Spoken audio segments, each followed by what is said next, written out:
This is my home. Be ashamed if something were to happen to it. Oh god, no. No! To prevent this from happening to you, I will share the optimal base defense strategies in Valheim, and throughout this video, we'll transform my defenseless cabin into an impenetrable fortress, including these impassable bridge designs. For starters, you might be surprised to hear the absolute best base defense is in fact not a fortification at all. In Valheim, each of these 34 buildable fixtures, called base structures, when placed, will prevent creatures spawn within their effective radius, which for all but one of them is 20 meters. The exception being the artisan table of twice that radius of 40 meters.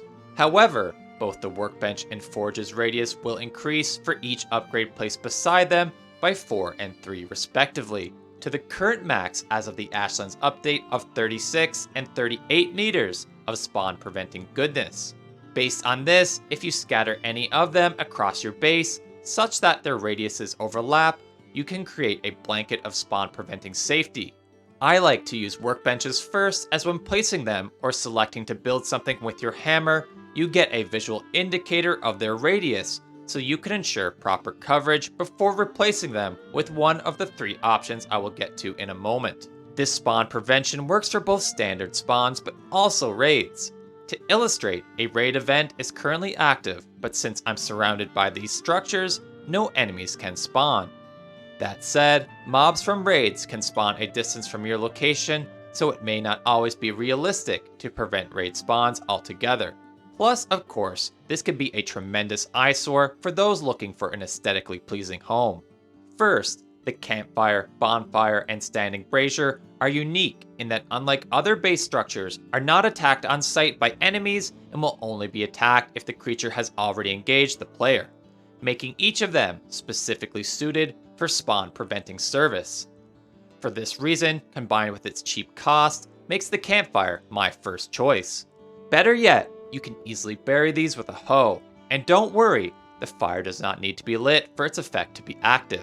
Second are torches, which I like as they can easily be concealed and protected inside a wooden pole while occupying little space. After placing the torch, I use a 1x1 floor piece to give me a snap point, such that I can overlap the torch with a meter-high beam. These can make for nice decorations for your base in addition to a defensive tool, and like the campfires, do not need to be lit to take effect. And third, wards add an additional benefit, for they give you a visual and auditory signal when attacked while active, and can be placed in the air by destroying their support, since for some reason they don't obey the laws of physics. These are also one of the bulkiest items, coming with a durability of 1000, making for a sustainable method of spawn prevention. For my home, I typically stick with the campfires for their simplicity and bury them for my viewing pleasure. Of course, despite the spawn prevention, you will need fortifications in place where your campfires or base structures of choice reach their limits. Walls are of course the most obvious deterrent, but can take many different forms. Stake, wood, stone, marble, grouston, what have you. All are great options, but I generally prefer stone and grouston for their durability, and for this build, choose the late game rock for its polish. That said, raised earth walls are even better, being completely immune to enemy attacks. The downside, of course, is that they look terrible. For this reason, I prefer to combine terrain walls with grouston, which also opens up the possibility to implement this sweet inverted stair trick that I'll show you in a moment. But before the strenuous activity of wall raising, let's step inside for a quick and energizing meal. Fortunately, today's video sponsor, Factor 75, takes all the stress out of meal planning, giving me fresh, never frozen, chef-crafted meals ready in just 2 minutes. Life is busy, whether you're fortifying your base against massive blue trolls or navigating the often overwhelming nature that is life in your job, kids, pets, and many other responsibilities. With Factor 75, I can skip the grocery store, prep work, and cooking fatigue, and have dietitian-approved meals delivered right to my door, so I have more time in Valheim or spent with my wife and dog. With 35 meals to choose from each week, your taste buds will surely thank you. Plus, you have varied diet options like keto, calorie smart, vegan, and veggie, which is perfect for my vegetarian wife. There are even loads of snack options if you need a quick injection of energy while on the go, in breakfast, smoothies, juices, or small bites. If you're looking to save time in your busy day and do so in a healthy and sustainable manner, now is the perfect time to try. Support the channel and get 50% off and free shipping on your first Factor box using my link. Click the link in the description or scan the QR code with your phone. Thank you to Factor75 for sponsoring today's video. With our bellies full, gather stone, place a workbench, and raise your earthen walls 3 to 4 meters, or however high you'd like it. From there, shave the wall with your pickaxe to ensure a narrow and steep incline. Once done, place your stone cutter and add your wall of choice around it for a nicer look. Placing a door flush with the terrain wall is a good way to create an elevated snap point so you can embed your furnished wall in the raised terrain. Do the same on the interior by first placing a floor piece at the peak. I personally like the look of stone paired with the groused-in walls. This will give you a snap point to finish the inner wall and will be used as a nice walkway to patrol your defensive walls later on. From there, continue the process until your base is safely surrounded. When attacked, the furnished wall will take damage, but the interior terrain will stand the test of time. This is the price we pay for beauty. Next, you can place inverted stairs at their base using the door trick shown earlier if a snap point is difficult to find. Inverted stairs to this day confuse the heck out of enemy AI as they won't attack the stair and instead will stroll around in a daze. By surrounding your base with the inverted stair walls, enemies will be unable to approach. As a finishing touch, I add groused-in stairs above the wood for a better look and added protection from both foe and rain. Further, add stakes under the stair to deter enemies brave enough to get too close. Since the Ashlands update, you have 3 types of stake walls to choose from, but my preference are the Devagar. Stakes will be critical to our defenses for airborne raids, and I'll elaborate further on why Devagar are my stake of choice. For now, we have a solid foundation for defenses, but enemies can still get a little too close for my liking. To keep them at a distance, you can augment your existing walls with any one of my moat-filled variants. For starters, dig a channel approximately 8 to 10 meters from your wall to outrange troll log slams and rock tosses, as these are typically the enemies with the longest range and most destructive abilities, as we know too well from earlier. A moat of a width of 2 meters and depth of 2 to 3 should be just fine. Once the perimeter is complete, enemies cannot cross, but will often stumble down its slope. To those unlucky enough to fall into our trap, I have several deadly ways to deal with them.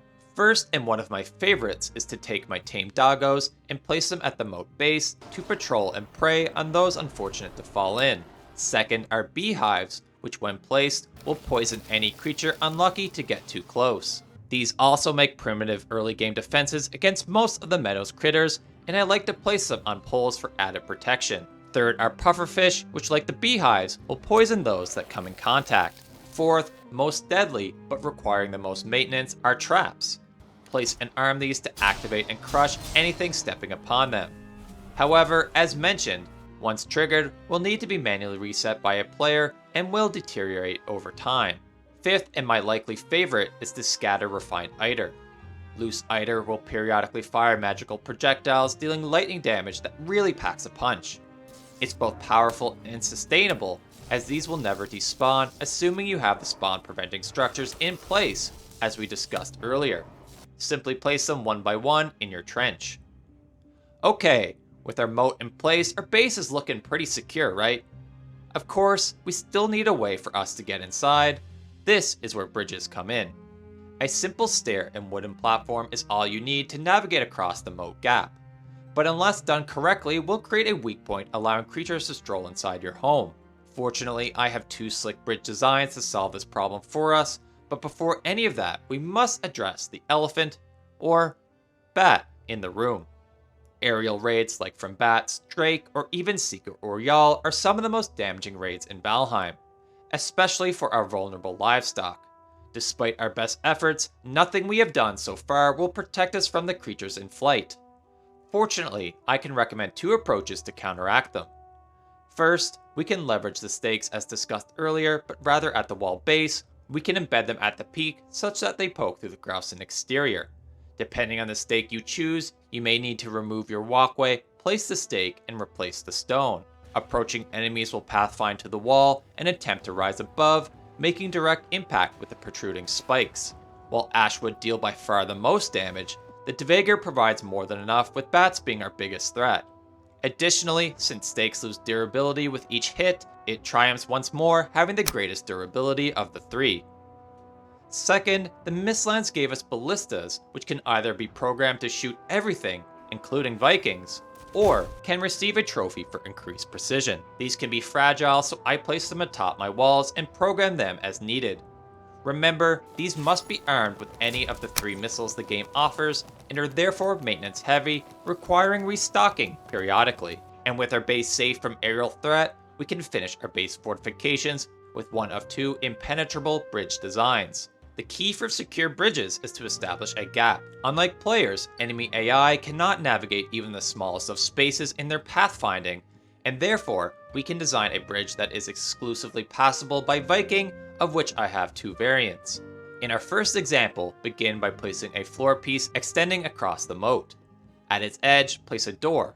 This will give us an additional snap point to extend our bridge path. Next, expand your bridge further using the door snap point until we are grounded on the opposite side of the moat. From there, destroy the door piece. Voila! You have a bridge that can be passed by both player and cart, but will perplex even the smartest of Valheim's creatures.